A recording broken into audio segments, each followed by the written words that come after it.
Welcome back to the Benenbergs show, your favourite high school dropout and your favourite MBA, talking all things business, crypto and personal growth. Bergs, we're up to the 19th episode. It's unbelievable.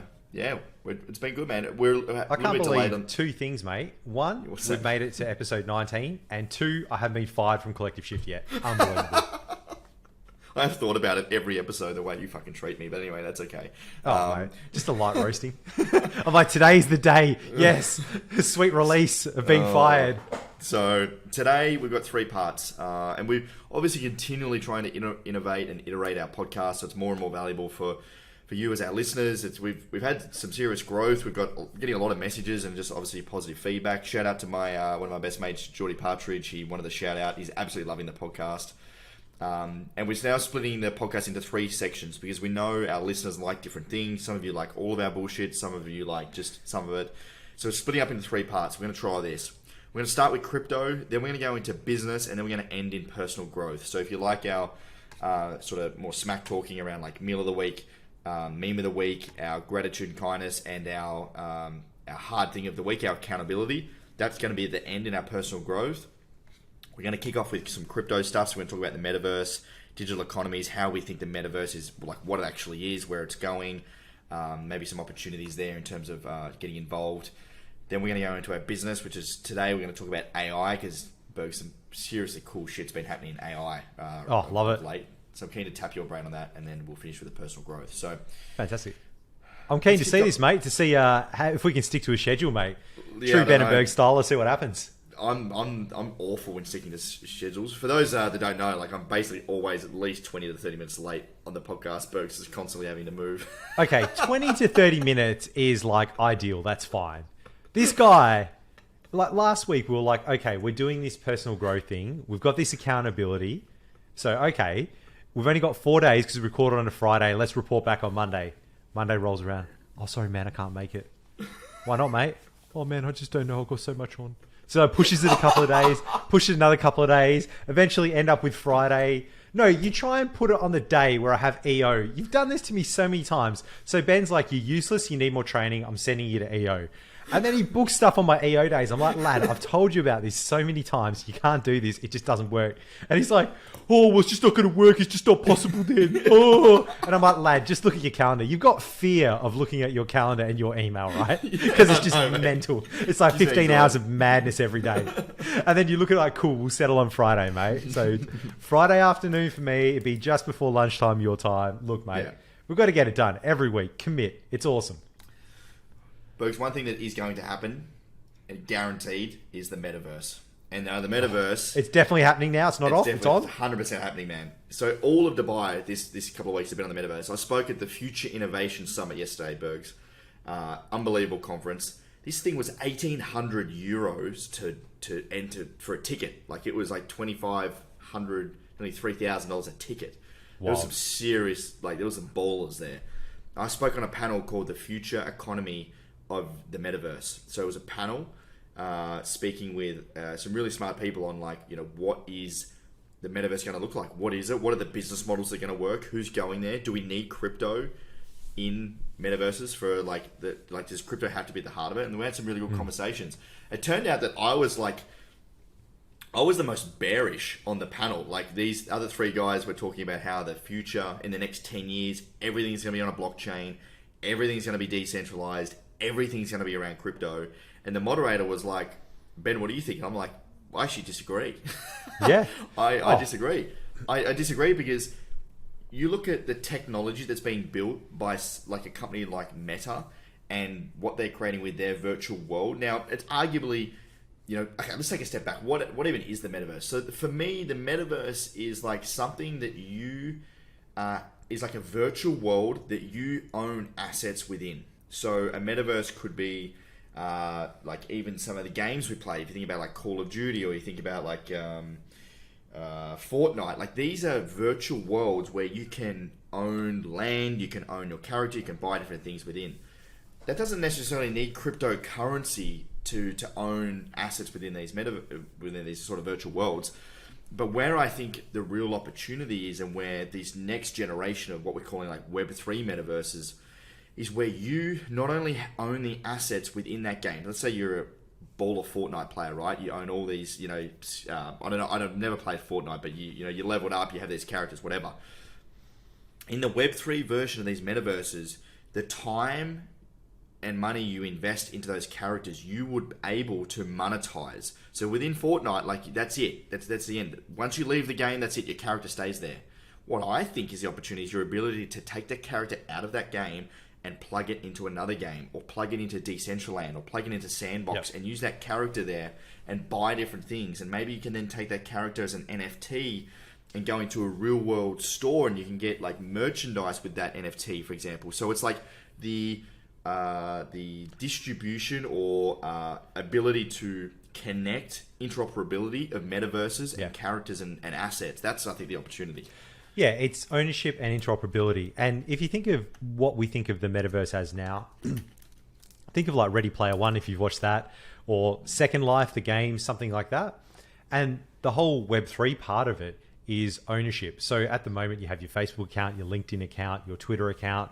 Imagine if you just had this thing you authenticated with and you carried your account around with you. No one could block you or censor you. You owned your account.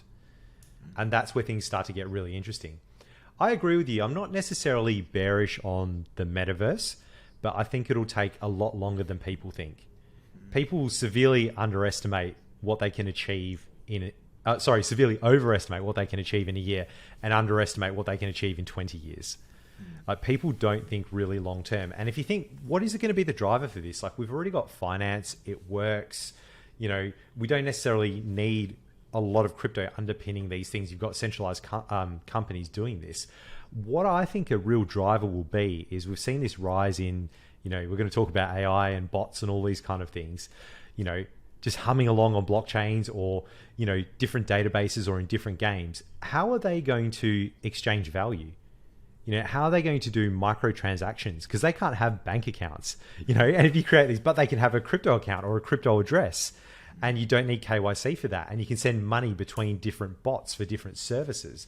I think that will be a huge driver, because at the moment, people, like, especially in, privileged countries like ours, we have very sophisticated payments and banking, and it all connects on the internet already. There needs to be something that will really push it and drive it. And I think just being in the metaverse won't necessarily do that. And I think in terms of the technology and where it's at currently, if you look at like Decentraland or Sandbox versus what like Meta are creating, the amount of capital and talent that is behind a multi-billion dollar company like Meta, and their real world active users that they can partner with, like a company like Microsoft, and now they've got instant access to the Microsoft Teams sort of stuff, where you can be in a virtual world collaborating with your colleagues in this virtual world that already has hundreds of millions of users, where in the decentralized world, we're building it from the ground up. We have to attract people into these technologies that aren't as good. Like, if you look at Decentraland versus what Meta are creating, it's far different. However, there obviously is a lot of benefits to having those decentralized metaverses, like we spoke about, books like the economy, the digital assets, the interoperability, your ability to move within different spaces, the ability to actually generate money and build businesses in there. Like, that's really cool. But I don't think that in the near future we're going to see these new metaverses being able to compete with the more centralized businesses like Meta. Let's look at this. Like, how many of your friends have VR that actually have VR? Like, not many, right? Only our team, you. But yeah, you exactly. too. So you've got an Oculus Quest headset. Do you use it? Yeah. I don't even know where it is. There you go. See, right? This is the thing. So I didn't use mine for a long time. I was wowed by it at first. It was great, but it's kind of awkward to take out, and you got to charge it, and it takes the time to load. Now I play it at least once a week because I get on with my mates from work, and we play Demio and a few other things, and that's fantastic. But using that thing, there's still a lot of friction compared to just loading this up and having a video chat. There are advantages to VR, but the tools haven't been built out, and there's not a reason for me to go there and use it all the time. The cost of the headsets are expensive. You're not going to have them for all of your employees. If you're sharing them, there's things like, infection control and hygiene, all this kind of stuff that needs to be solved. It will be solved, and it will take time. We will spend more time in a virtual world or Facebook's version with Microsoft or a metaverse, but it will take a long time for us to get there, and there needs to be a good reason. And really, this is the natural progression. Like if you just look at phones, you had brick phones, you could text on, you could play Snake, you could make a call. Amazing. Like even you go right back and you had a telephone. You didn't have to send a telegram. Someone didn't have to come to your house. You didn't have to meet up physically. You could pick up a phone. Amazing. But you had to be in your house and you could only call someone's house. Now you can call them anywhere. Now you've got the internet anywhere. You've got video chat anywhere. You've got all your songs and your music, and you can ask this magical thing any question anywhere. The next thing is, how do we then make that more interactive, get you to spend more time in there, make it more valuable? Now we sit in our bums and we watch Netflix. Okay, what can we, instead of doing that with our time, how can we put that into a world and either make people more productive at work or make them have, you know, better entertainment, bit of escapism, something like that? Yeah. And if you think about it, that's the next iteration. The one after that is just Neuralink straight into your head. So I agree. The hardware is what's lacking, right? Like this mobile phone, like you spoke about this in the last pod. This is an extension of our brain, this mobile phone. Yeah. It's easy to use. We carried it everywhere. We're so used to it. Dude, who the hell is going to carry around a big fucking headset like that's coming off the head that hurts your ears and you can't see through because it's so big, right? But as soon as they like tap into my glasses, I hit a button here and all of a sudden I'm in like augmented reality. Like, holy shit, now we're really talking. That's it. Imagine you're just walking in a store and you just see the normal stuff. You hitting a button and you see augmented reality with all the specials, all the different stuff, the ratings next to everything you want to buy. Like all the stuff we do in the store at the moment. Like I want to go to JB Hi-Fi and I want to buy headphones. And I'm like, oh, I kind of want this one. I try them all and I'm like, oh, but this one sounds different. It sounds a bit better. And then I have to get my phone out. It's got dodgy internet because for some reason in those stores, the internet never works because they don't want you to look at prices and price match. And then you look it up and you find the different reviews, all that shit. What if you just had that instantly through augmented reality with the glasses that you're already wearing? Like it has to have that value proposition where you're going to save money or make a better decision for you to adopt that technology. Totally agree. And I think even the future of like being able to buy real world assets in the metaverse. So I think this is back to their investment standpoint, and what we're working out at Collective Shift is like we're looking at, you know, Nick's writing up at the moment like an investment analysis for the metaverse. Like what metaverses should you buy? Like how much of your portfolio should be allocated to it? How many different metaverses should you buy? What are the different types of metaverses? There's a lot of questions that need to be answered.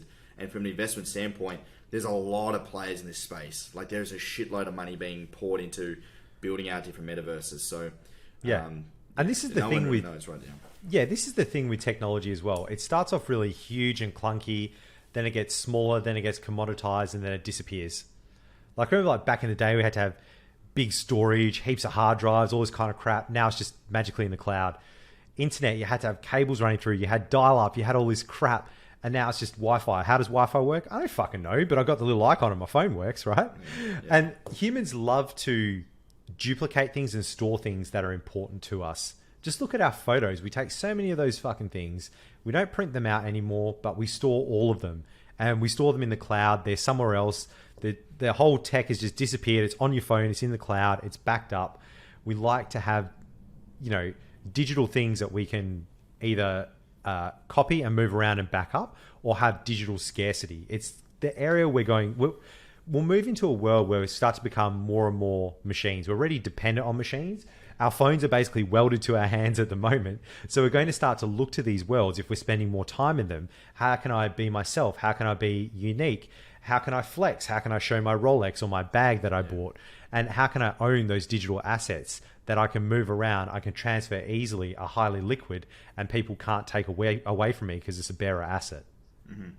And that's only moving into the virtual world as well. So your character is wearing a virtual Rolex and has this like this skin or this clothing, the Gucci bag. Like it's all a show of communicating your social wealth and social, ranking. It's the same thing that happens in the physical world that's now happening in the virtual world. So, mate, yeah, have you seen a movie called Surrogates with Bruce Willis?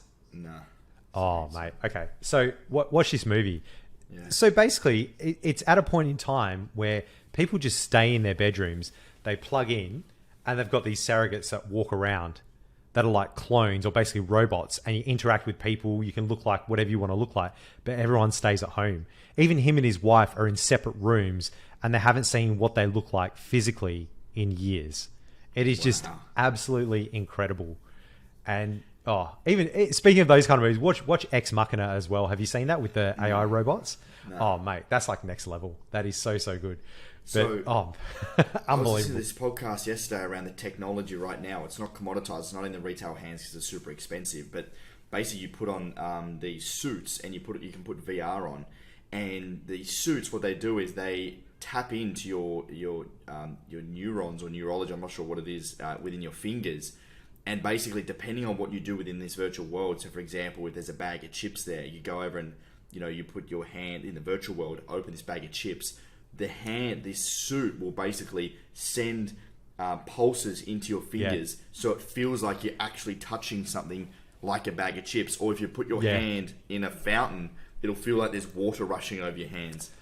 Can you imagine a world, right? With, already in VR, your brain spazzes out. Like, if you ever walked a plank in VR, for example, you go out and you get shit scared.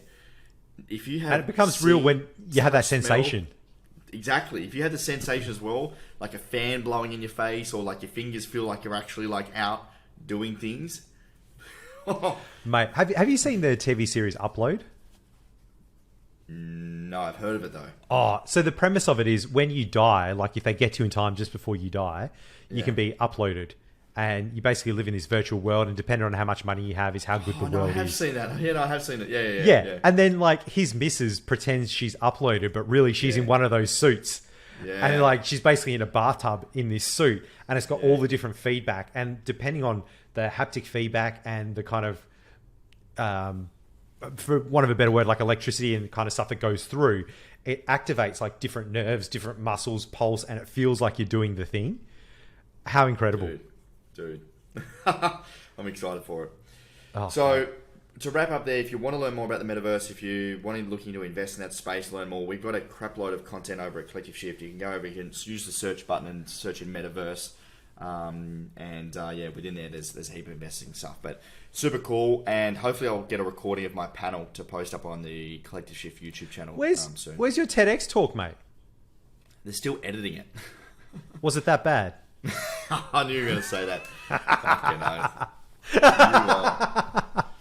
You did look very professional and very happy after you did it, so I'm just assuming you did a good job, but I got nothing to verify with, mate. It's just self-rated 5 stars at the moment. Well, that's what I can say it's fantastic, mate, until it's published. It's the best thing since sliced bread, so hopefully get another few weeks out of it, mate. Rightio, that's crypto. Let's move into business, Bergs, because this last couple of weeks, I feel as though the rise of AI has been phenomenal. So maybe we're getting roasted, mate. Everyone's like, "Oh, AI's back." Everyone's buzzing in Silicon Valley. Could you imagine being a Web3 founder right now? Because we're just not the flavor of the month. No, back to AI, mate. So, Bergs, do you want to maybe first of all explain, just as best you can, sort of what AI is? For fuck's sakes, why you got to ask me a question like that, mate?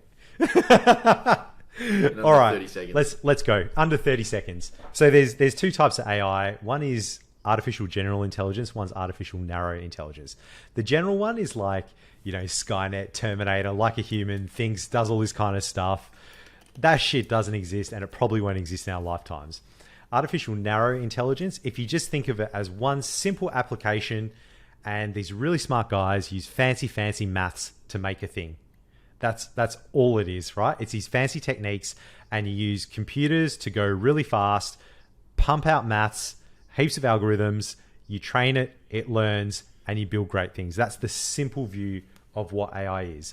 And it will give you a couple of applications now that are starting to come out that are actually really useful. So in my previous job, we did quite a lot of AI work. We did a lot of exploratory work with data scientists, which is very hard because you need a lot of data, a lot of techniques. In the end, we just end up using statistics.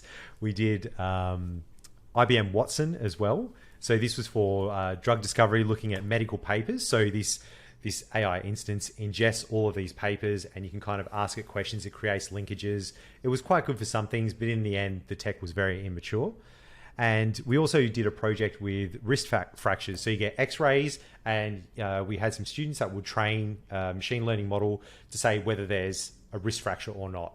And anyone with 2 eyes can pick that up and go, yeah, there's a wrist fracture, because you can see it.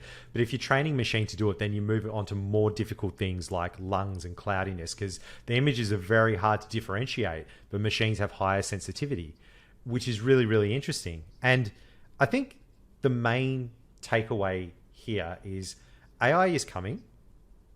It will replace some things, but the main thing is AI is not going to replace a lot of jobs and a lot of people.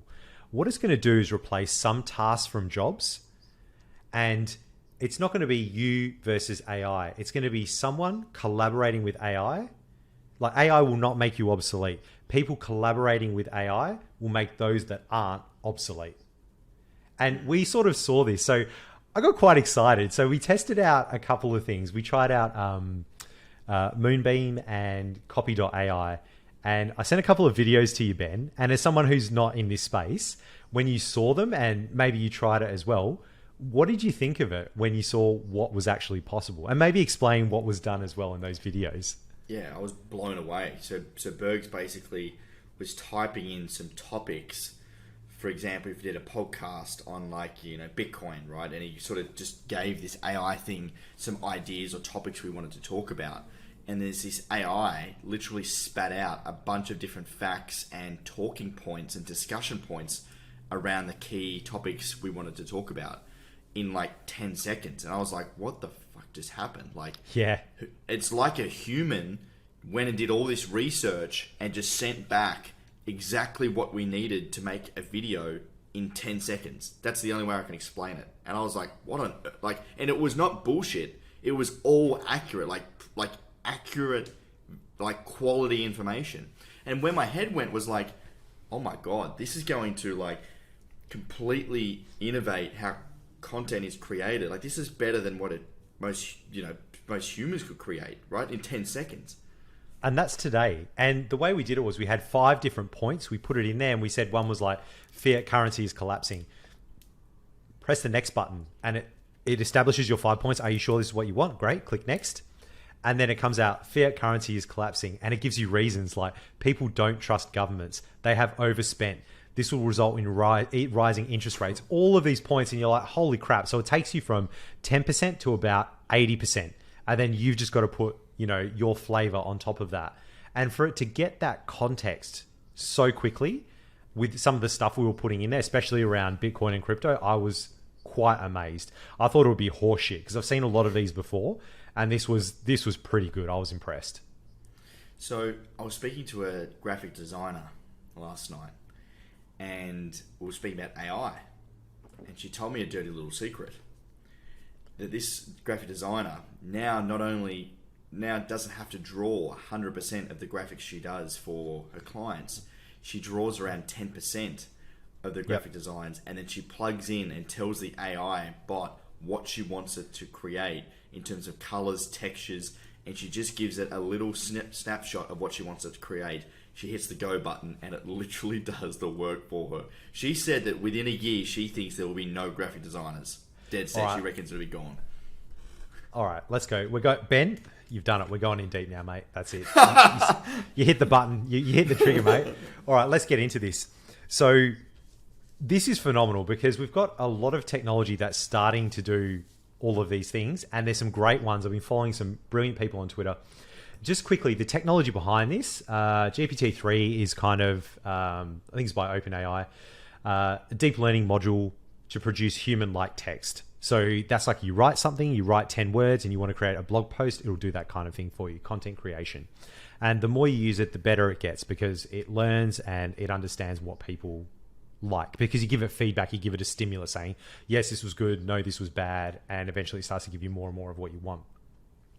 2 other things, Stable Diffusion and DALL-E. So these are things that create... So basically really nerdy researchers came up with these things. They worked on them, in universities and on the internet, and now they've released them to the public. And because they're released to the public, people are starting to create companies around them. So what DALL-E and Stable Diffusion does is you can create images from text. So you could literally say, Elon Musk on the moon driving a Tesla, and it will make the photo for you. And it'll make it within 10 seconds. All these photos are unique. And depending on the model, you can actually own that photo. So 2 brilliant applications I've seen of this. One is called stockai.com. And this is by an awesome guy called Danny Postma. And I love this guy. So I don't know him. I know him indirectly through Shiny. And this guy, he lives in... So brilliant guy. So I'm pretty sure he's 30 now, lives in Bali to reduce his cost of living, and he runs about 8 SaaS companies, and he's just a solopreneur. So he'll sit there, he'll code something up, and away you go. Even when we were playing like with Ericsson, we had magic, like with the NFTs and stuff. You had to quest every single day, like every 8 hours you had to click stuff and do stuff. He's just like, nah, send it to me, and he wrote a bot and he just sends the money your way. Like he's a weapon. So he created stockai.com. And what this is, he's created a business model around Stable Diffusion where you can go there and think about the moment. You've written a blog post or you've done something and you want an image. You have to go to that bloody Shutterstock or whatever. You have to type something in. You have to search. You have to click on the one. You have to pay for it. You have to crop it. Now you just type bloody 10 words and it creates the image for you. Or you copy and paste the blog you've just written and it creates the perfect image for you. And it is absolutely incredible. He's hacked this together in a week. And the other one that I've used, which is incredible, is Levels.io. So this guy's an absolute lad. He doesn't fuck around. Like this guy, he's built so many companies. He uses old programming languages, and he, instead of doing a business model, doing this, doing that, he's like, I'll just fucking code it up in 5 days, put it on the internet and see what people say. This one is interiorAI.com, interiorAI.com. You take a photo of your room, Ben, with all your shit in it, and then you upload it here and you can click, I want bohemian style, chic, this, that. It removes your furniture. It'll leave like your bed and whatever you want to leave in there. And it'll change all the furniture in your room. And it looks like the furniture is in your house. Like this is incredible. And can you imagine this? Like when you're outside in your garden, you've just got dirt and a landscaper can come along, take a photo and be like, oh, if we put these trees in, this and that, and it looks exactly what it should look like. And you can picture and go, yes, I want that. Bro, how can you incredible imagine the intersection of this technology, AI, and like augmented reality? Yeah. So, yeah, even like I'm pretty sure the Kmart website and a few others do this as well. Like we wanted a rug. You take a photo of your room and it puts the rug in there. It is just incredible. And even think about clothes. You want some clothes. Now all you need to do is go up and scan it. Like take those barcodes, walk into a little room or whatever, and it'll show you what it's like you wearing those clothes. You don't have to try that on anymore, which is like the worst part. Because I hate trying on 50 things and I'm fat and I got a weird body shape because I'm tall and I got big guts and skinny legs. Nothing fucking fits. And I just get dismayed and pissed off and I get angry and sweaty and I leg it. It's the worst experience ever. Now, could you imagine internet shopping? Oh, you know how mad I get, man, honestly. I can imagine, mate. I fucking throw everything on the floor and I get the fuck out of there. It's like, Just crack it, mate. Absolutely crack it. So, could you imagine internet shopping where you could actually see what things would look like? Would these shoes actually fit your feet? What would you look like in this entire outfit? And it looks like you on the screen. Yeah. How incredible is that? The applications of this are going to be absolutely insane. What about even in surgery? What are you going to look like pre and post surgery if we do a certain thing? It's incredible. Even like the stuff we were doing at the hospital with HoloLens, you can literally like, okay, you got someone's back and you have to do surgery here. HoloLens will actually show you what it looks like inside the patient. And it can actually overlay like live observations. Like if you've got an ultrasound or whatever you've got, will show on one kind of lens so you can see inside the patient and what's going on while you're looking down and you're operating. So how does this work? Is it just pulling in extreme amounts? So let's go back to the Bitcoin content example we spoke about. We wrote in what content we wanted to create. Is it just pulling in, a shitload of data, and then how is it coming up with like what's best? That's AI just figures it out. Yeah, so it's just using fancy maths to predict what's next. So when you hit a critical mass and you get it to read a bunch of stuff, it understands a bunch of stuff, basic context of where you put words, what words go with other words, things called nearest neighbor. So it's like if I'm in crypto and I work with Ben, who's the next likely person that Ben will work with or want to see? And it'll likely be someone from our company, all of these kind of things. And it starts to predict which direction to kind of go. And at the start, you don't have heaps of data. You need people to train it and give it feedback. So imagine search is a classic example. You type in search and it returns something. Is this a good search or a bad search? Click on good search, yes.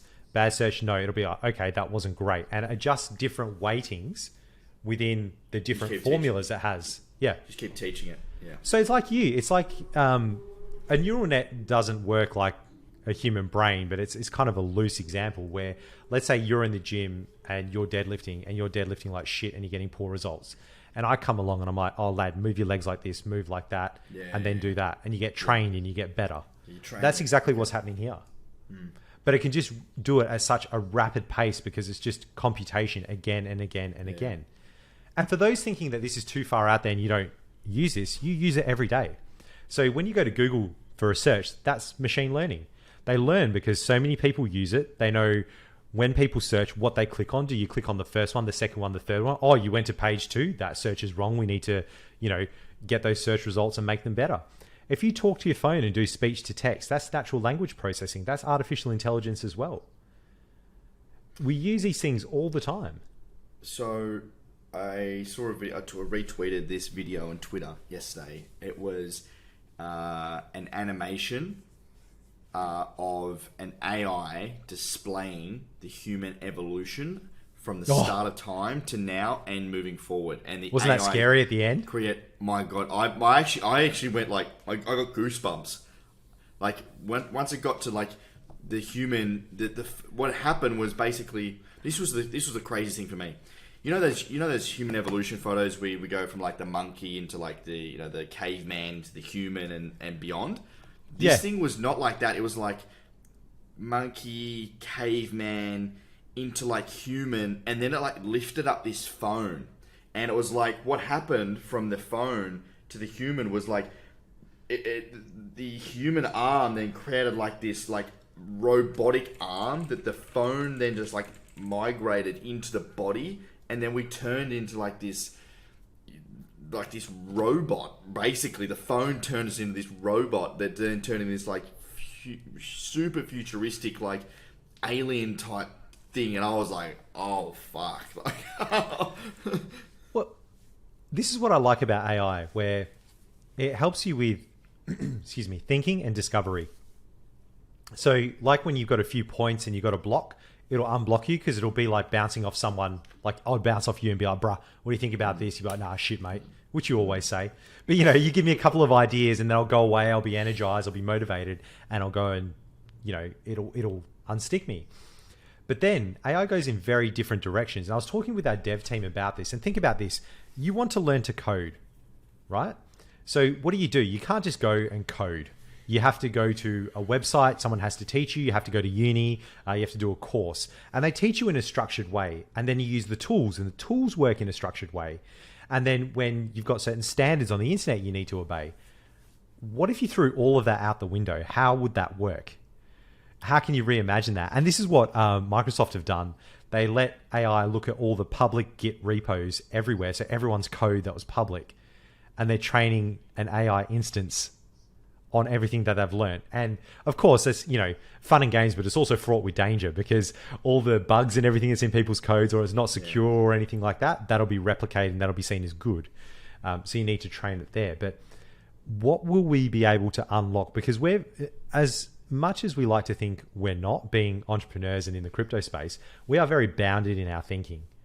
Like, what would happen if like gravity just turned off, or the sun didn't show up, or all these other events that we just take as static? You know what I mean?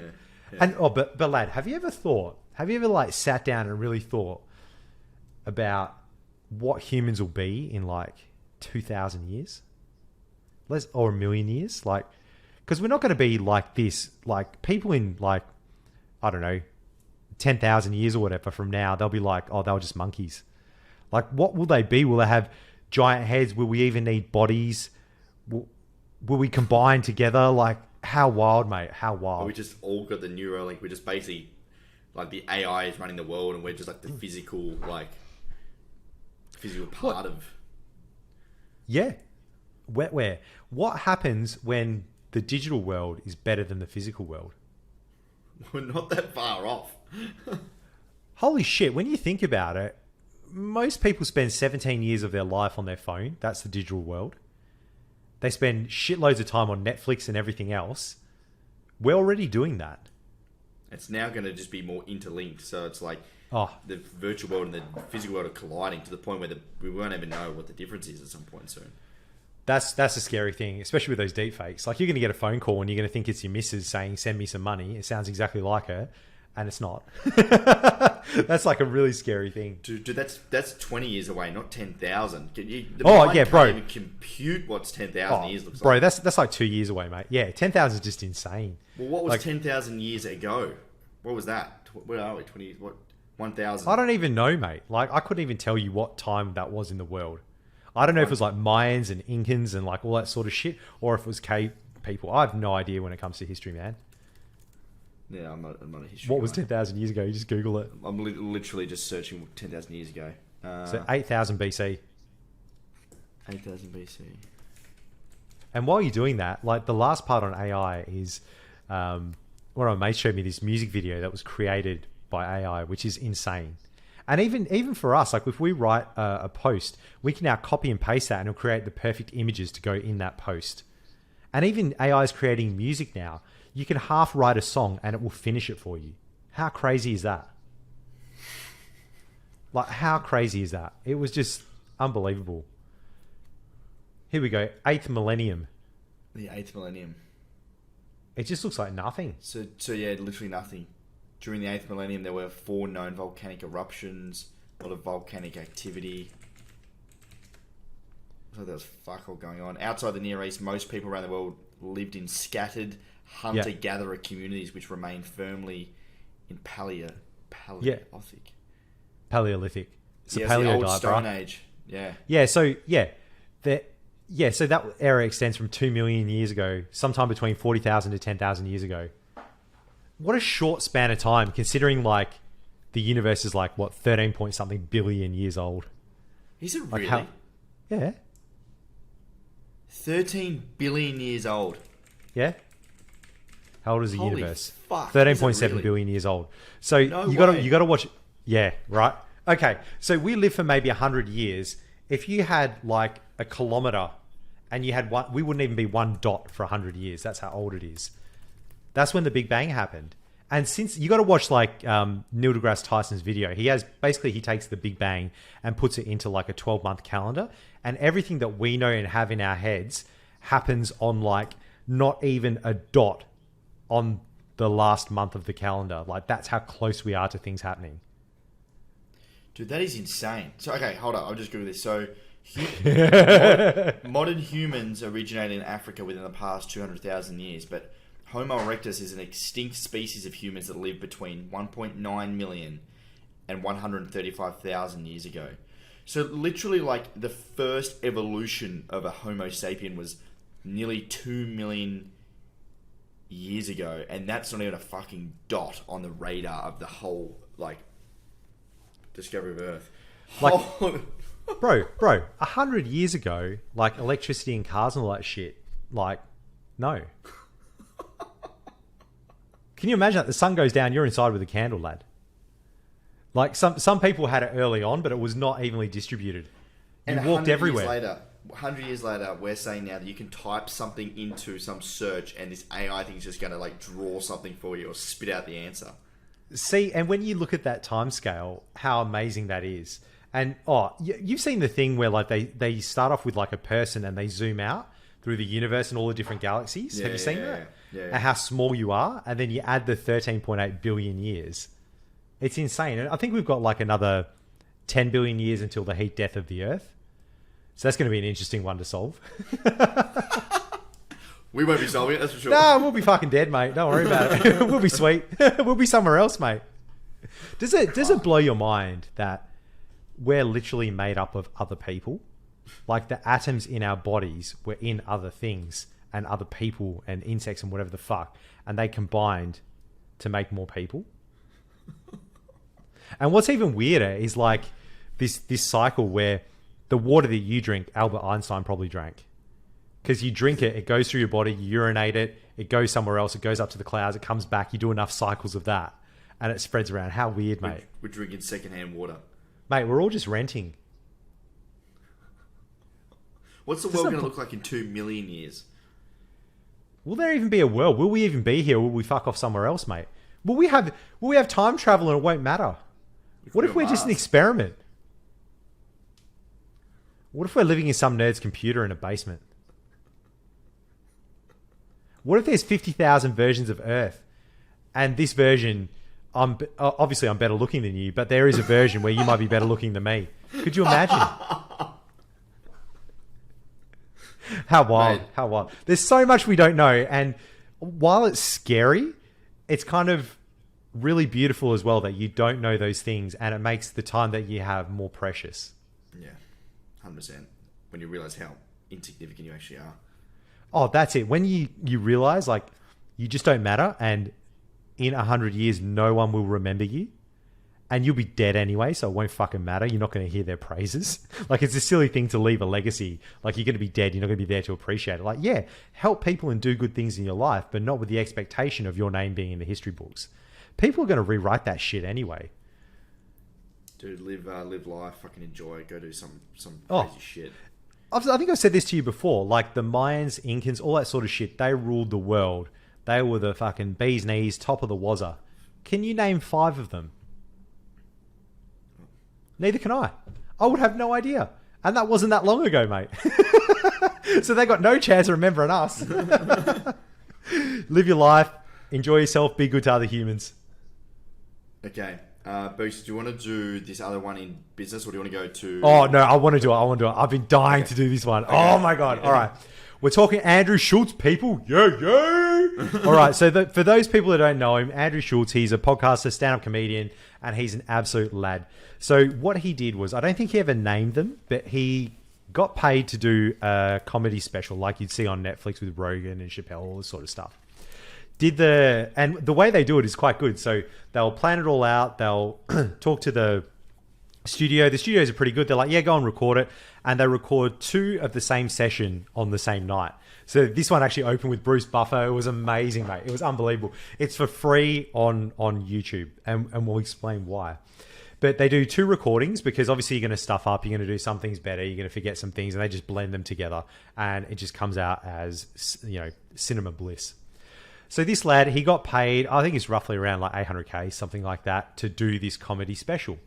Records it, smashes it, goes back and goes, all right, lads, when are we uploading this? And they're like, oh, look, we're really sorry, man, but we're going to have to cut a lot of this content because it's just too spicy.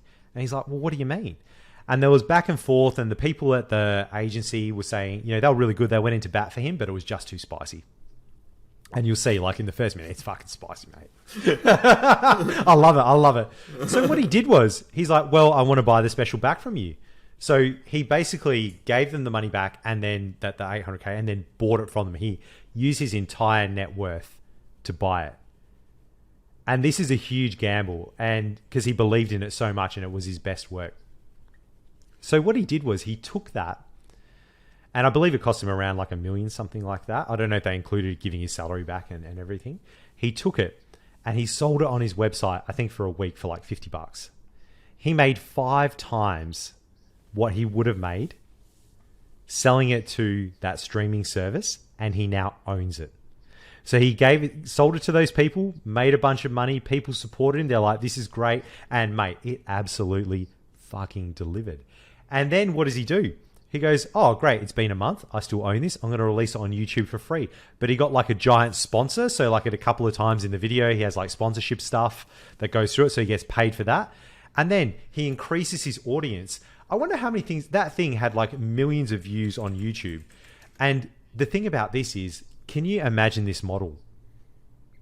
People can now, obviously you need to have a following and people understand your product and what you do.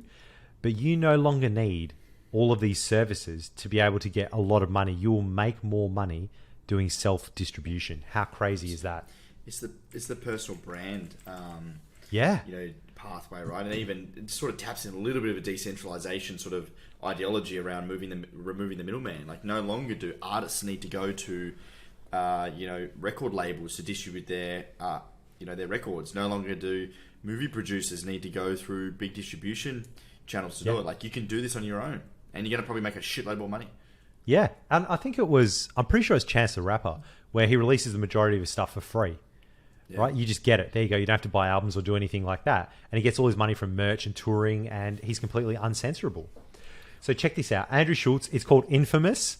Honestly, just watch it. Watch it with your partner. You will laugh your ass off. Within the first 2 minutes, you will be lit. Like the crowd, like he tells this joke in the first 2 minutes and they're just like, oh, like out of their chairs. Like he just knocked them out, man. It was so good. Infamous 2022 special. It's less than an hour long and it's got 7.5 million views. He only uploaded this 3 weeks ago. 3 weeks ago, 7.5 million views for a comedy special. Unbelievable. I think this is even on the music side, Bergs, like music NFTs are changing the game, where you can distribute your music and you don't need to go through Spotify and, to pay a huge fee to these businesses to take a chunk of doing fuck all. Like you can sell NFTs or sell this direct to consumer and you can take out the middleman. Yep. Like that power is super exciting. I love it. And I love ISAs, income sharing agreements. So this is the same thing. Like, let's say you're a musician and you need $20,000 worth of studio time to make your album. You can release NFTs to fund that. And as people want to own those songs and it becomes more popular and more valuable, they then on-sell those NFTs. They make more money or they hold them because they really love you and what you're about and they want to collect it. And it's built in royalties as well. So every time that sells and the value goes up, the creator gets a royalty, 2.5%, something like that. So you're incentivized to make really great stuff because you'll get more and more money in perpetuity. Whereas previously a record label would own all your originals and you would get no money. None of them would sign a deal. They want you by the balls. It's incredible. Yeah. No. I love it. I love freedom. I love creators. Just get them. If you're a creator, get on the internet, get that leverage, get amongst it. Okay, Bergs. Are you ready, Ben? Are you ready? Oh, yeah. I've been sitting on this all week. I was ready to just smash Ben on Monday. Oh, I woke up early. I worked out. I was ready. I was like fighting. I was like shadow boxing, man, just doing like sick hooks. And he's like, oh, no, man, I can't do it. And so now it's a Friday and I'm sleepy, but you're still going to get it, Ben. You're going to get it. All right, listeners in Listenerville. Last week, we made a commitment to each other to do the hard thing. And the hard thing for Ben was to not go on social media for the 4 days between the pods and the following week. And mine was to put my arcade machine up for sale. And we do this because we're committing to you and ourselves. And if we don't, there is a stiff penalty. The penalty is $500 that goes to a bar tab for a Ben and Bergs meetup so we can all get lit and have a good time. Now, Ben, how did you go with your accountability challenge? You told everyone what you were going to do. You set the rules yourself out of your own mouth. And it was not to go on social media in the mornings. And, mate, I just want a bit of an update for you. Were you accountable to everyone? How did you go? Fuck you. Day one, I failed, Bergs. So good. So what happened, mate? What happened? You messaged me, I'm pretty sure. You're like, how you going with your social media thing, lad? I'm like, no, it doesn't start till next week. You're like, no, it fucking doesn't. Yes, it does. It doesn't start till Monday. I said on the pod. I'm not doing it between now and then. It starts on Monday. And you're like, bullshit, I'm going to go back and check. 20 minutes later, Berg's comes back and he goes, $500. I think my message was very, very abusive. He started off with suck shit and I can't say the rest of it. So, I thought I started Monday, and then Bergs made me listen back where I literally said, okay, I'll start today, and then completely failed. And the worst part was, you started early that morning with us, and you had like a 2-hour meeting, and there was probably only like an hour window for you to do it. That was still technically the morning, and you still somehow managed to do it, mate. So, and it's not about getting kicked down, Bergs, it's about how we get up again, and I have some... Oh, so good. As of Monday, I have not been on social media before lunch all week. That's really good to hear. Like I thought I promised myself. And I must add, Bergs, it feels fucking good. I have clarity, I have focus, I have attention, and I'm getting like work done, more work done than I would have before in the mornings. I'm proud of you, man. I'm proud to hear you say that. Like, it's a very hard thing to do. And going cold turkey for a period of time and time boxing those things, you still have that compulsion to do it all the time. Yeah. And for you to have, not succeed in the challenge, but still continued with it, that is epic. I mean, you're still going to pay the $500 and we're going to update the website so people can see how much money's on there. But mate, you should have seen, like, all right, dear listeners, I was laying into Ben. I was like, Ben, it's the first day. I thought you were going to be a contender. I thought I had some competition, but no, you just fail at the first hurdle, mate. And then I was just, And it's funny because Ben's in Dubai. He's by himself. He's talking to investors. He's at conferences all day. He's beat down. And then you got this, I'm the dickhead coworker that just beats him down more and more. Even the missus heard me. She's like, what the fuck's wrong with you? I'm like, no, you don't understand. This has to happen. Oh, mate. So good on you for keeping it up. And $500 in the kitty. Right. So for mine, this was actually really challenging for me, man. I was like, fuck. It's like when you need to do a workout and you're just looking at your shoes and you're like, fuck, and like 6 hours go by. You're like, I don't want to do this crap. Anyway, I ended up taking photos of my arcade machine and I put it up for sale.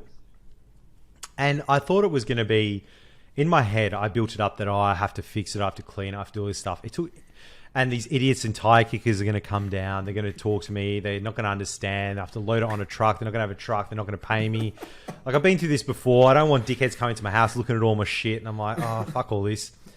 So I put it up for sale. And I've got to tell you, it's one of the best experiences I've ever had, mate. So I got hit up by all these people. Some of them were just, I'll offer you this. I'm like, oh, look, sorry, I've already got, a deposit down. I'll keep you in mind. Yeah. But two people were great. One, the guy that actually bought it, him and his dad, they actually run a lot of arcade and pinball machines around Perth. And they've got a really good reputation. They keep their machines perfectly. It was just unbelievable. So old mate saw it and he's like, great, I'll send you a deposit. Can you send me a couple of photos? A few days later, comes and has a look at it, brings his ute around, load it onto the ute, and mate, see you later, heaps more space. But he came inside, looked at the pinball machines, and we were just nerding out like of all the pinball machines we like. And he's got tons of them and all the different places that he puts them on site and the similar people that we know. It was just incredible. And then, so it was such a good experience. And then another guy, he messaged me and he's like, oh, will you accept this money? And I'm like, oh, look, one guy's already got on hold. I'll get back to you if it falls through. And he goes, oh, I think this is my machine from 20 years ago. I'm like, oh, mate, no way. No way. And then he's like, oh, yeah, I used to have heaps of machines at Orbit. And I was like, this just hit my heart where it's like, oh, nostalgia. So Orbit used to be this beautiful place in the city, a 2-story place, and it was like a time zone. But they had all these crazy arcade machines, like all the Japanese games, the fighting games, Marvel vs. Capcom, King of Fighters, Beat 'em Up, Metal Slug, the dancing games, everything. I would just spend so much time there. And I was like, oh, no shit, mate. He's like, oh, did you go there when they had this and did this happen? I'm like, yeah. And I went to this other place, Update City in Spectrum, where there's like one Asian dude running it, but it has all the craziest games that they've imported themselves. Yeah. And I was like, oh, my heart broke when like, because you'd walk in the city and it's right on like one of the big corners and you see this big globe and it would say Orbit. And you go inside, the machines would bang on, they were maintained. It was just really loud. It's like when you go to like the Japanese arcades, it's amazing.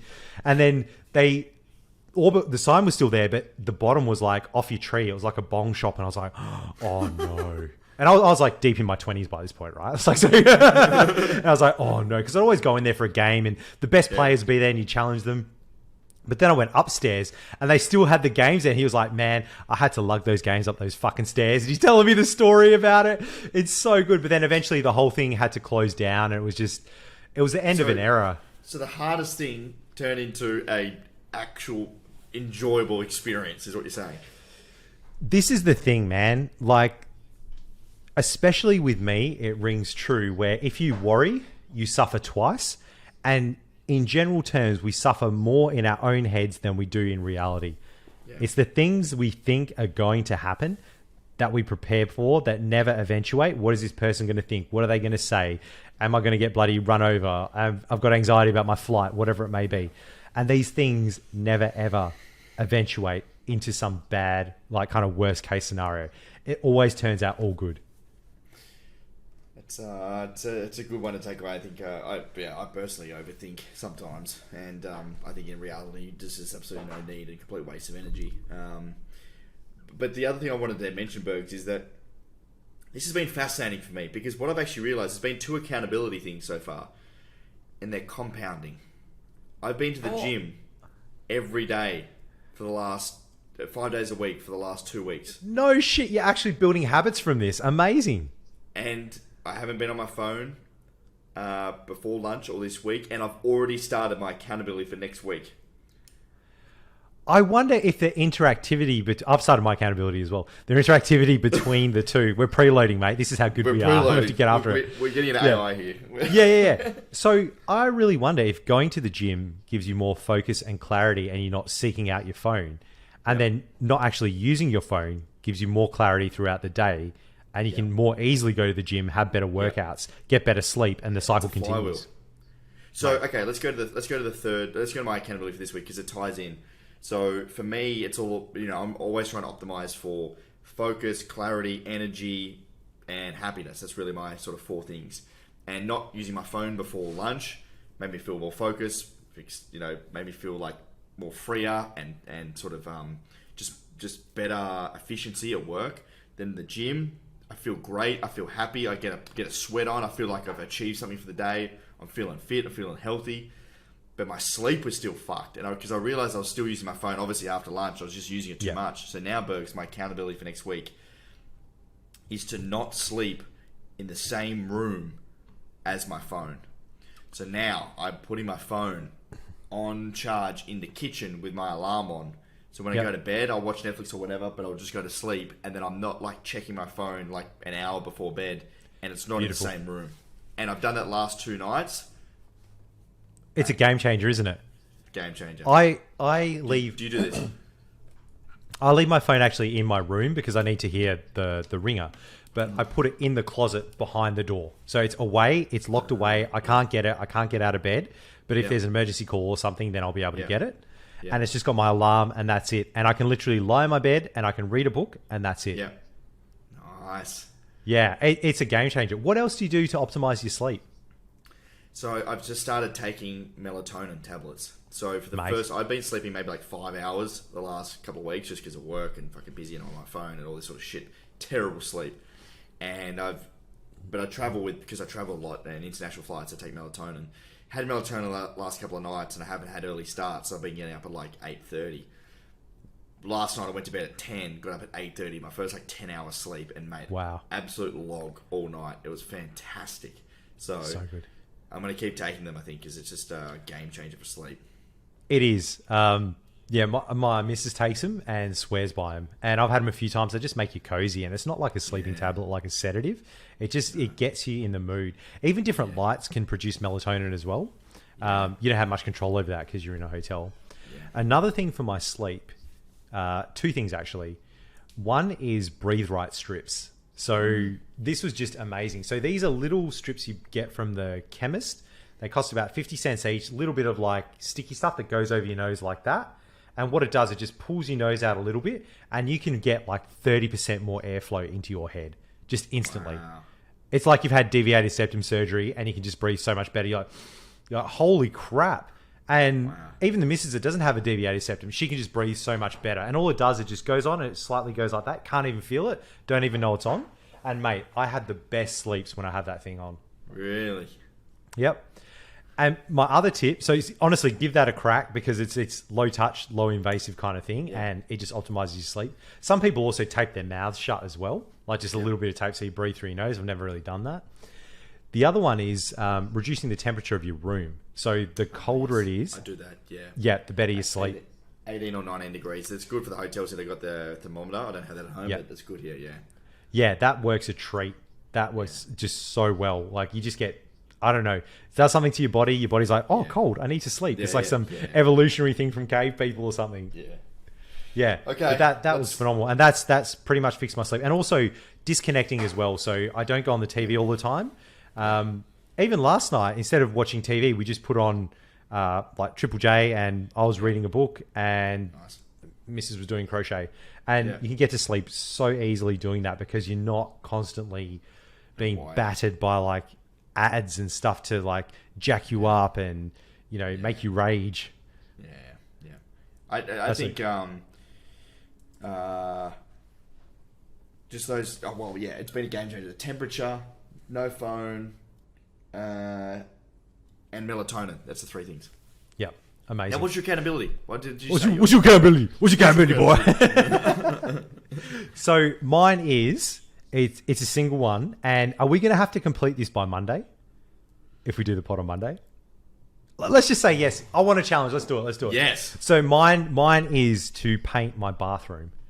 And shit. Yeah. So I've sealed. So I haven't sealed like 2 of the rooms in my house, and I've lived here like 10 years, which is really bad, right? So I've sealed parts of it. I have to go through and seal the rest of it, which I'll probably do tonight. And then I have to do 2 coats. Then I have to patch it. And then I have to do 2 coats of paint by the pod on Monday. It's like... Fuck yeah, Monday. It's a hell of a job. But, mate, I'm going to get amongst it, and I'm going to do it because I need to get this done. I don't want to lose to you. I don't care so much about the $500. But for you to have this over me, I will not accept that. That is not on. That is non-negotiable to lose to Ben Simpson or fail where you can be like, hey, mate, remember that time you did this? Fuck that. I will not have it, son. I'm painting that room, baby. Now, Ben, just so, are you clear on the rules? Because last week, even though you set them, you still didn't understand them. So are you definitely clear that... So yes. What is it? An hour before you go to sleep, no phone, and your phone's got to be in another room? Just phone in another room. So if I go straight to bed, it's just a phone in another room, out there in the charger. Perfect, Weekend mate. To Monday. Weekend to Monday. Let's get after it. Let's get after it. Get so that good. Paintbrush out, mate. Okay. Accountability. Oh, I will. I can't wait. It's going to be good. Because I've been on the computer too much. My back's feeling a bit tight, and just do some painting, mate. Why not? Let's get amongst it. And it feels so satisfying because you complete a job and it just looks good. Like in my life, I very rarely complete jobs. It's an infinite game. Like building product, you're always building more. The next feature, the next release, the next optimization. Even though you release things along the way, there's always something more. Whereas you paint a room, it's done. That's it. You can sit back, have a beer, and look at how well you did. I'm just thinking through my head, I would never paint a room, just outsource it. Fuck that. I'd hate to do that. Yeah, mate, you got the soft hands. You need to outsource everything. These hands. Show me your hands, mate. You got gym hands Baby at least. Baby hands.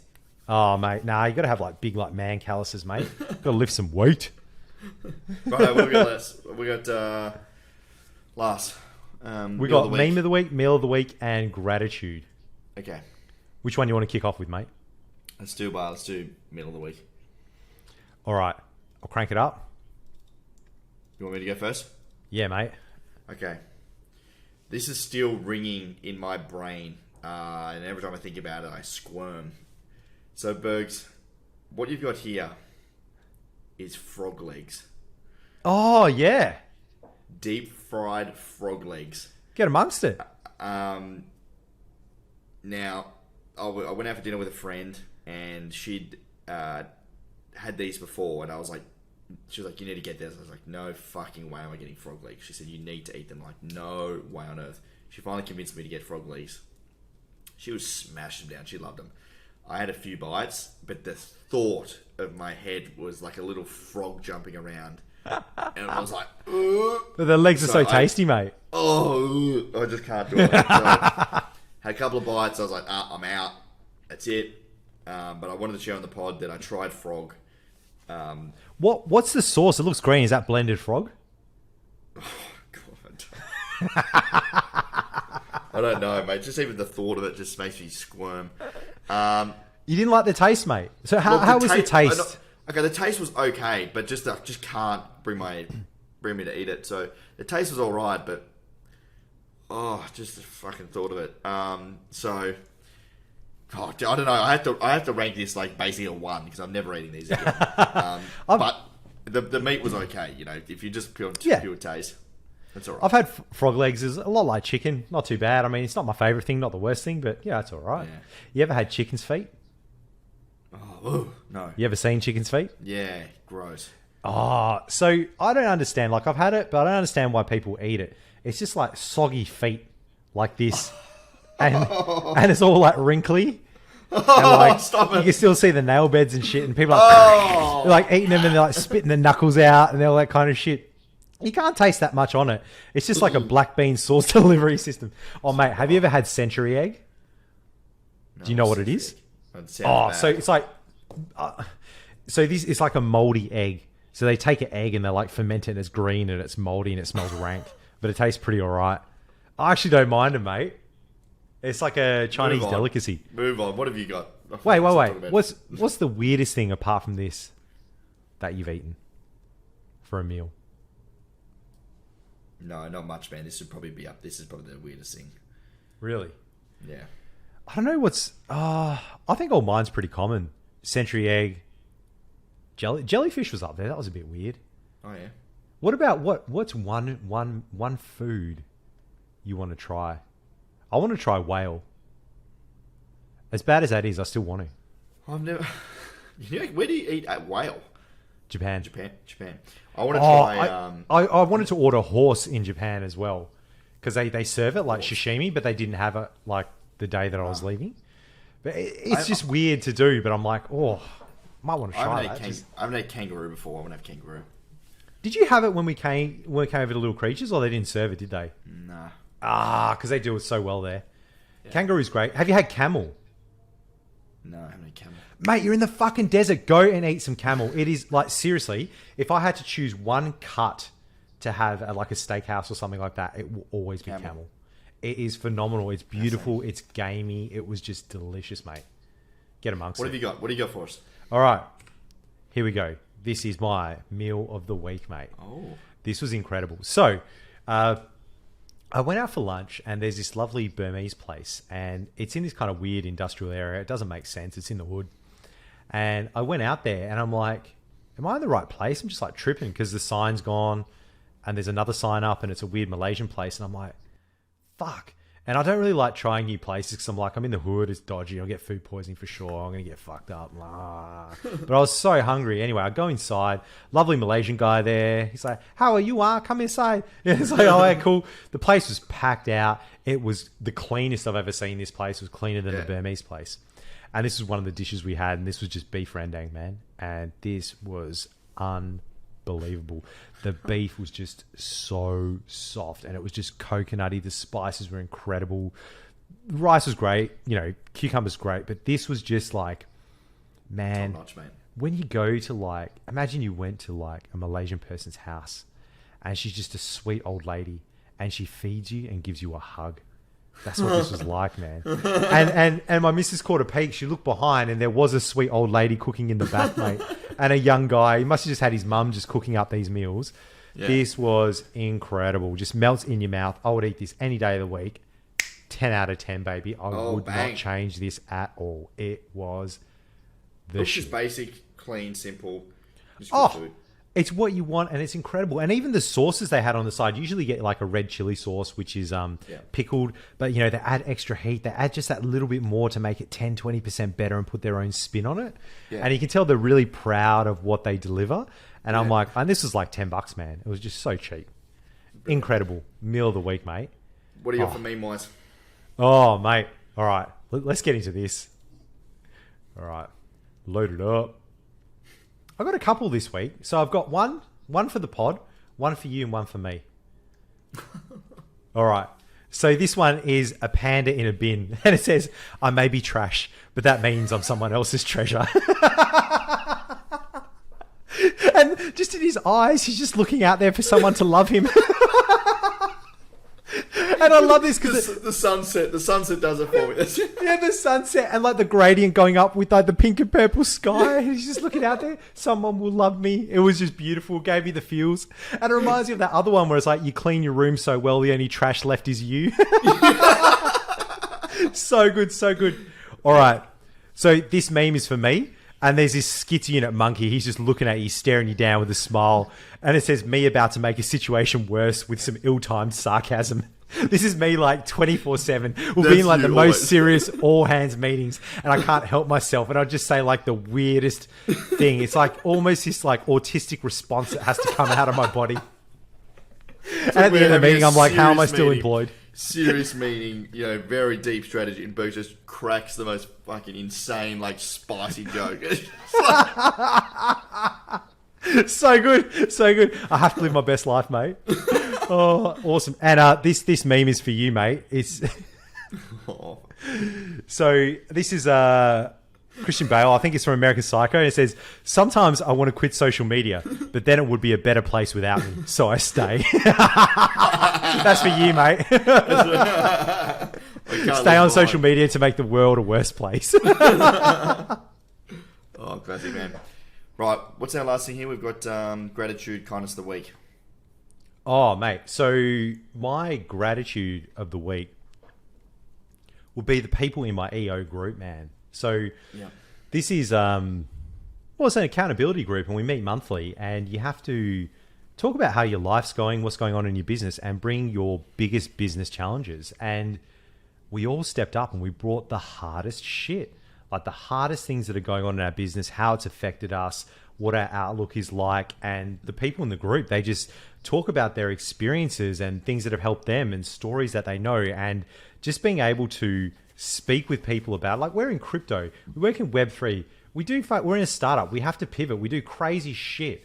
Like, everything changes all the time. Who's going to understand that shit? You can't talk to anyone about it, but you can talk to these people. I'm just so grateful that I have a group of people I can talk to, that I can trust, that I can put everything on the table with, and walk away with clarity and feeling better and feeling relief and feeling lighter and a path forward. Yeah. I'm very grateful for that. That's awesome, dude. So this is a buddy of mine in EO, actually. He sent me this message, so similar story. He sent me this message. He says, hey brother, you still in the UAE? These next 12 to 24 months will be some of the best of your life. Please stop and pause occasionally, at least once a day. Maybe even take a selfie in a great location that captures the day's adventure. Look around, breathe in, take it all in, and be grateful and inspired by your own actions, drive, determination, grit, and grind. You deserve all the fun, exciting, rewarding things that you are attracting with you and are putting out in the universe. Your drive and action-oriented approach inspires me to push harder. Speak soon. Amazing. Holy crap. This is like the equivalent of when David Goggins messages Joe Rogan and he's like, don't let that inner bitch win. Like, it's so good. Mate, what a special human. How old is this person? He's a dad. He's probably like late 30s, early 40s maybe. Probably, similar to your age, I'd say. This is the thing, and I would say a very similar thing to you as well, where when you're doing great things and you're pushing really hard, but stop and smell the roses, because when you're older, you won't have those years, those memories will get blurred. But if you take a selfie, or you take a moment to be like, oh, look at that thing I did today, and really appreciate it and be more mindful. I did none of that. I was on the piss in my youth and just going from thing to thing, didn't think about it. I'll be young forever. You're a lot wiser than I definitely was at your age. Mate, what a beautiful message to receive. That's a fucking beautiful message, man. Beautiful message. Oh, love it. So very grateful for my friends as well. Love it. And mate, next week we have to talk about what a Benenberg's summit/conference would be like. Yes. So if anyone's got some ideas of what a Benenberg summit would look like, tweet at us at babybackberg. Is that right, Bergs? Yeah, man. At Ben Simpson AU. And let us know what you like the structure. Did you like the structure? We broke that out: crypto, business, personal growth. Let us know. Was it complete bullshit? Let us know. Leave us a review. We'd love to hear from you. And you can join our Discord. We've got a Discord channel in the link below in the description. So yeah, and you can head to benenbergs.com. We've got all our links there. We're gonna include the bar tab now, so you see how much is on the bar tab. And just giving you a track record, Ben, I think that bar tab's going to skyrocket, mate. So we should have escalating penalties. If you fail once, the next time it's 600. That'll really keep you accountable, mate. What about like a double or nothing round? Maybe a couple. No, mate, there's no double. Your money's gone. I'll see you later. That's already on the bar, mate. Rightio. And we've got a special listeners. We do have a special guest coming up soon, which will be recording in studio. We won't announce that just yet, but we're going to have our first guest on the pod. For those sports fans out there, I think you're going to really like this one. So we'll be recording in a few weeks' time in person in Melbourne. Bergs is coming down to the land of opportunity, so it's going to be fun. The land of the bloody latte, mate. Almond latte, avocado and toast. Oh, did you see that one where they served a coffee in an avocado? Like, come on, mate, that's just a bit over the top. Yeah, that's pushing it. Deconstructed coffee land. Right, I'm looking forward to it, mate. Thanks for See you in person. Razz you up. Right, bye-bye. Catch you, mate.